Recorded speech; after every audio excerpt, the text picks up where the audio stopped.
Hi ಎಲ್ಲರಿಗೂ ನಮಸ್ಕಾರ. ನಾನು ನಿಮ್ಮ ಪ್ರೀತಿಯ ಶೋಭಾ.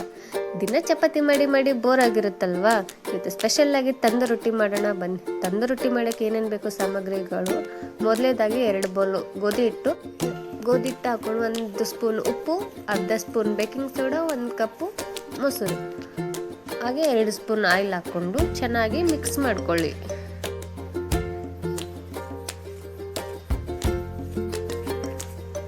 ನಾನು 1 ಗ್ಲಾಸ್ ಹಾಲು ತೊಗೊಂಡಿದ್ದೀನಿ, ಕಾಸಿ ಆರಿಸಿರೋದು ಹಾಲು. ನೀರು ಹಾಕ್ಕೋಬೇಡಿ, ಹಾಲು ಹಾಕ್ಕೊಂಡೇ ಕಲಿಸ್ಕೊಳ್ಳಿ ಚೆನ್ನಾಗಿ. ನಾವು ಗೋಧಿ ಹಿಟ್ಟು ಚಪಾತಿಗೆ ಹೆಂಗೆ ಕಲಿಸ್ತೀವೋ ಅದೇ ರೀತಿ ಗಟ್ಟಿಯಾಗಿ ಕಲಿಸ್ಕೊಳ್ಳಿ. ಹಿಟ್ಟು ರೆಡಿ ಆಯಿತು. ರೆಡಿ ಆಗಿದ್ದ 1-2 ಸ್ಪೂನ್ ಆಯಿಲು ಅಥವಾ ನಿಮ್ಮ ಹತ್ರ ಬೆಣ್ಣೆ ಇದ್ದರೆ ಹಾಕ್ಕೊಳ್ಳಿ. ಮೇಲೆ ಎಲ್ಲ ಹಿಟ್ಟು ತುಂಬ ಹಚ್ಚಿ 10 ನಿಮಿಷ ಬಿಡಿ. ನಿಮ್ಮ ಹತ್ರ ಟೈಮ್ ಇದ್ದರೆ 20 ನಿಮಿಷನೂ ಬಿಡಿ, ಪರವಾಗಿಲ್ಲ. ಹಿಟ್ಟು ಚೆನ್ನಾಗಿ ನೆನೀತದ. ನಾವು ಚಪಾತಿ ಮಾಡ್ತೀವಲ್ವ, ಅಷ್ಟು ಹಿಟ್ಟು ತೊಗೊಳ್ಳಿ. ಹಿಟ್ಟು ತೊಗೊಂಡು ರೋಲ್ ಮಾಡಿಕೊಂಡು ಸ್ವಲ್ಪ ಗೋಧಿ ಹಿಟ್ಟನಾಗ ಹಿಟ್ಟು ಹಚ್ಕೊಳ್ಳಿ. ಗೋಧಿ ಹಿಟ್ಟು ಹಚ್ಕೊಂಡು ಮಾಡಿ.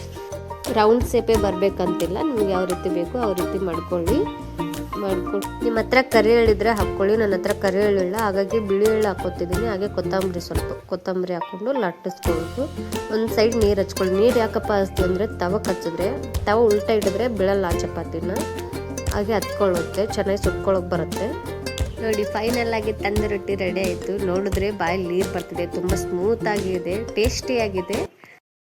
ನನ್ನ ರೆಸಿಪಿ ನಿಮ್ಗೆ ಇಷ್ಟ ಆದರೆ ಲೈಕ್ ಮಾಡಿ, ಸಬ್ಸ್ಕ್ರೈಬ್ ಮಾಡಿ. Thank you.